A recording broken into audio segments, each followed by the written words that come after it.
Talk to Fluency from beginner to fluent. Take your English skills to the next level.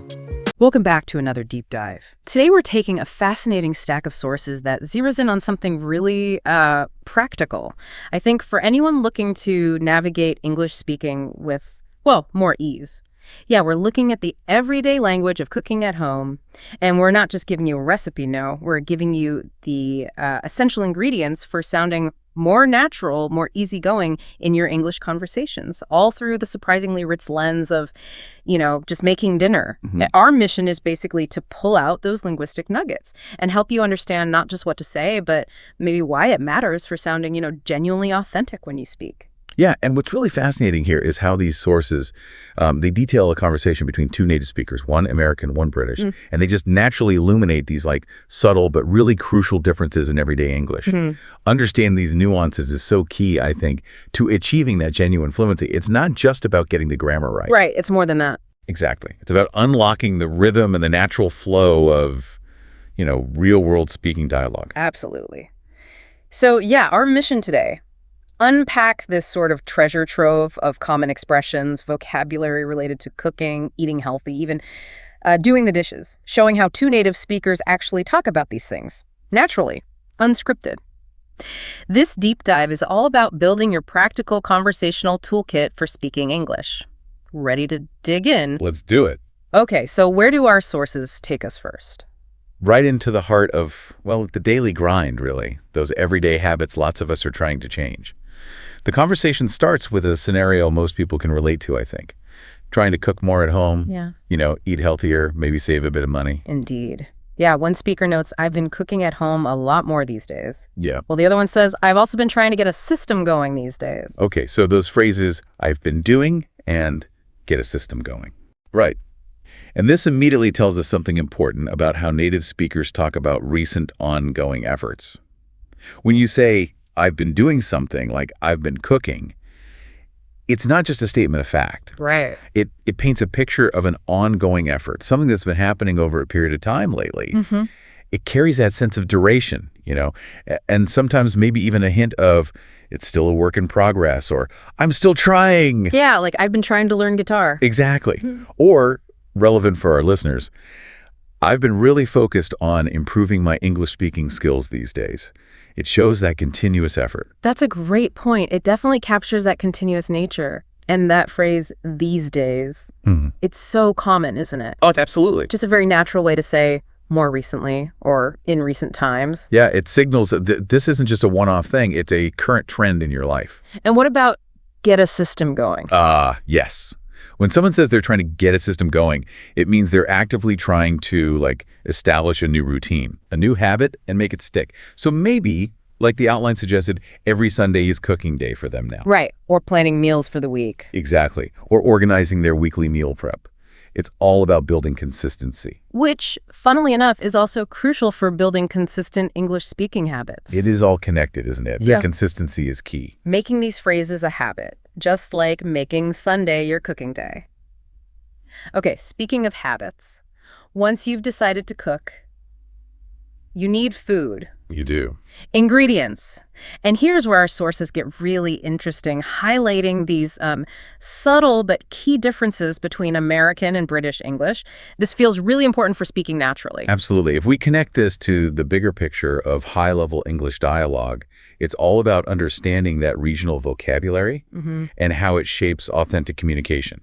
So, for instance, the British speaker says, I'll pop down to the shops for a few fresh bits. Pop down. Okay, what's that signal? Pop down immediately signals something very casual, a quick visit, not a major expedition. You pop down to a local place, maybe your usual corner shop or supermarket, for a quick errand. That's interesting. So it's not just go, it's pop down. It has this specific feeling, brevity, informality. Exactly. And missing that little nuance, well, your speech might be grammatically okay, but it could sound a bit, stiff or just slightly off in that social context. Precisely. And in British English, shops is very general. Any kind of store, really, but often implies where you get groceries. And bits. Bits just means items or products. So a few fresh bits are simply a few fresh items. You might hear someone say, I just need to get a few bits from the supermarket. Okay. And how would an American speaker typically phrase that? Well, they'd probably say something like, I'll head down to the store for a few fresh items or maybe a few fresh things. Same meaning, totally different words. Exactly.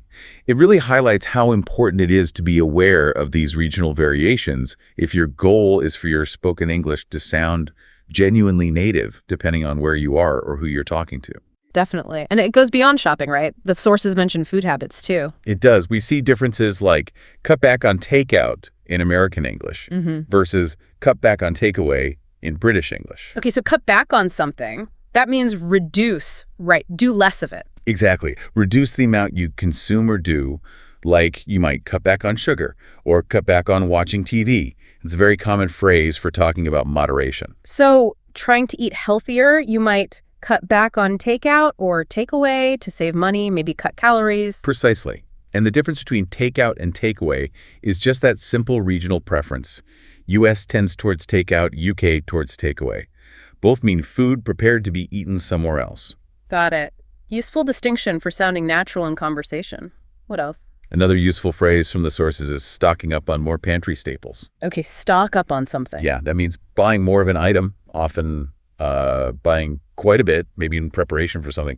Like people stock up on supplies before a storm. Or just stocking up on coffee for the week, maybe. Exactly. And your pantry, that's the kitchen storage area, could be a cupboard, could be a small closet for your non-refrigerated food. Right. So pantry staples. Yeah. Those are the basics. The absolute basics. Essential food items you always try to keep on hand. Think salt, rice, pasta, maybe canned beans, flour. The foundations. Exactly. The things you rely on to quickly put a meal together when maybe the fridge looks a bit bare. It's a great phrase to have in your spoken vocabulary.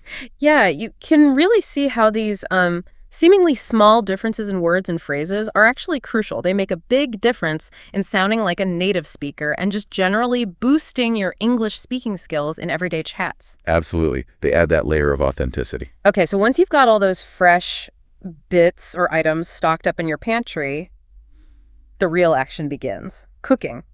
What are our sources telling us about the actual art of getting a meal on the table, especially, when you're busy, short on time? This is where the language of efficiency and improvisation really comes through. So the British speaker says they'll rustle something up, Rustle something up. while the American speaker might say they'll whip something up. Okay, both sound quick. They do. Both convey speed and maybe a touch of ingenuity or making do. To rustle something up specifically often implies making a meal quickly with whatever ingredients are available. Like without a proper recipe? Yeah, possibly without a clear recipe. Apparently it originates from cowboys herding cattle, making a quick meal out on the range. Suggests resourcefulness. I love that. Cowboys rustling up some grub. Yeah. Whip something up. Similar feel. Very similar. Right. It has that same energetic, quick feel. I could whip up a quick stir fry or maybe whip up a hearty soup. A stir fry, quick cooking in a woker pan, and a hearty soup, like thick and filling. Exactly. A substantial soup. The idea behind whip up is that it's quick and relatively effortless. Makes sense. And speaking of available ingredients, the sources point out another little difference, right? Yes, a subtle one. Yeah. What I have to hand in British English versus what I have on hand in American English. Just the preposition. Just the preposition. Both simply mean what's available or what's around you right now. But again, it's one of those subtle markers of regional variation that instantly signals your fluency level in spoken English. Those tiny distinctions really do add up to sounding authentic. Okay, the sources also mention one-pot meals. That's a big thing. Huge for efficiency, yeah. Yeah. Especially, as the sources note, on weeknights. Monday to Friday evenings. Right, when people are often tired, short on time after work. And a big bonus of these meals, as the British speaker points out, is that it saves on the washing up. Saves on the washing up, which is the British way of saying. Washing the dishes in American English. Right. Cleaning up after the meal. So a one-pot meal is great because less cleaning. Fewer dishes, definitely a win. For sure. And for people really dedicated to efficiency, the sources bring up meal prep. Yes, and related terms. Prep days, short for preparation days where you do a lot of the cooking in advance, and batch cook. That's when you make really large portions of something, maybe roast a big batch of vegetables, cook a load of chicken. To use in different meals through the week. Exactly. The sources mention roast as a common batch cooking method, often for chopped veggies. Just vegetables cut into smaller pieces, cooked in the oven. Okay. And one more term here, marinate. Right, to marinate some chicken, for example. That means soaking food, usually meat or fish, in a sauce, a marinade before cooking. Why do that? To add flavor, mostly, or sometimes to tenderize tougher cuts of meat. Got it. You know, these phrases aren't just about cooking instructions. They really showcase how diverse and, well, expressive English can be, even for simple everyday stuff. Mastering them definitely strengthens your conversational speaking skills. It really does. It gives you more tools for natural dialogue. All right, so you've put in the effort, you've maybe whipped something up, maybe even batch cooked. Now, how do you describe the results? Did it work out? Our sources give us some brilliant, really vivid expressions for both the triumphs and the occasional disasters in the kitchen, more great options for your English-speaking dialogue. Yeah, what's fascinating here is just how descriptive these phrases can be. So, for a success story, the British speaker proudly talks about making a cracking shepherd's pie. Cracking shepherd's pie. Okay, first, shepherd's pie. It's a traditional British dish, usually made with ground meat, technically lamb for shepherd's pie, beef mince for cottage pie, but people often use them interchangeably. Okay. Topped with mashed potatoes, then baked. Proper comfort food. Right, and cracking, that means. When talking about food, cracking means excellent, first-rate, delicious. So a cracking pie is a really, really good one. A truly tasty one, yes.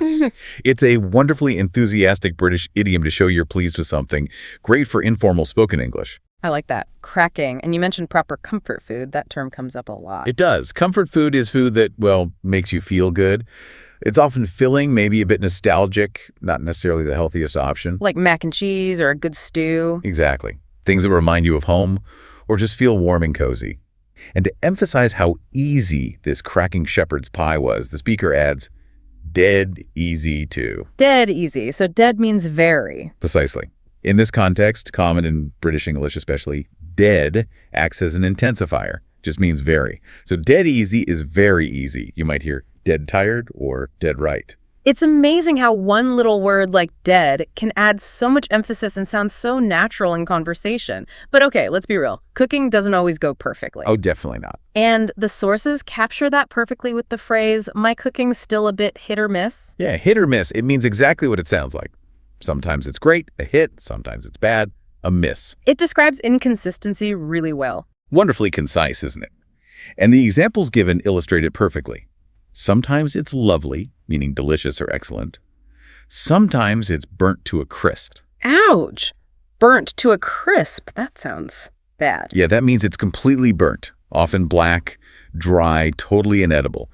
Definitely a miss in the hit or miss game. I think we've all produced something burnt to a crisp at some point. These phrases are great, though. They let you talk about the whole range of cooking experiences, from amazing to awful, while sounding perfectly natural and expressive in your English dialogue. Adds a bit of color, maybe humor. Definitely has color. So as we start to wrap up our deep dive here, the sources also give us some useful general phrases. Things for everyday convenience, and also, importantly, about the learning process itself, which feels very relevant to improving speaking skills. Absolutely. If we connect this back to language acquisition, these final phrases really emphasize practical application and resilience, I suppose. So for convenience, we hear about go-to meals. Go-to, what exactly does that imply? Your go-to something could be a meal, a cafe, a pair of shoes is your easiest, most reliable, maybe your favorite choice. The one you turn to most often. Ah, your reliable standby. Exactly. Yeah. So my go-to meals are the ones you know you can make quickly, reliably, maybe without thinking too hard. You might also have a go-to cafe for your morning coffee, or a go-to explanation for something. Got it. It's your default, almost. And similar to whip up or rustle up, we also see the phrase throw together in under 20 minutes. Yeah, very similar vibe. To throw something together means to prepare it very quickly, often implying it doesn't require much fuss or precise effort. Speed and simplicity are key. Okay. And just to reinforce a point from earlier. Yes, the sources bring up the dishes again, highlighting that regional difference. Do the dishes in American English. Versus doing the washing up in British English. Right, for cleaning up after meals. It's a simple distinction, but worth remembering because using the local term really boosts how natural you sound in conversation. All these phrases are fantastic for talking about home life, daily routines, but the final phrase from our sources feels, well, maybe the most important for you, our listener, especially on your language journey. I agree. It's with a bit of trial and error. Trial and error. Explain that. What trial and error describes a learning process. It's where you test things out, the trial, you inevitably make mistakes, the errors, and then you learn from those mistakes to improve. You adjust your approach. It's a cycle. Exactly. A continuous cycle of experimenting, seeing what works, what doesn't, and refining your skills. It's absolutely fundamental to improving any skill, but especially language. Yeah, you try using a new phrase in your speaking. Right. Maybe you don't get it quite right the first time, the pronunciation's off, or the context isn't perfect, but you notice, you learn from it, maybe get feedback, and you try again. That is the core of building authentic speaking fluency, isn't it? Not being afraid to make those errors. Precisely. It's the very essence of it. So wrapping this all up, what does this mean for you listening now? It really means that true fluency, sounding natural when you speak English, it isn't just about, memorizing grammar rules from a textbook or long vocabulary lists. No. It's about actually picking up these authentic, natural expressions like the ones we talked about today, understanding the nuances, how they're used in real conversations. By diving into everyday topics like cooking, exploring how native speakers actually talk, you're building a practical conversational toolkit. One that helps you sound genuinely easygoing and natural when you're speaking English. It's about moving beyond just knowing English on paper to actually living it in your everyday dialogue. And maybe this raises an important question for you to think about after this deep dive.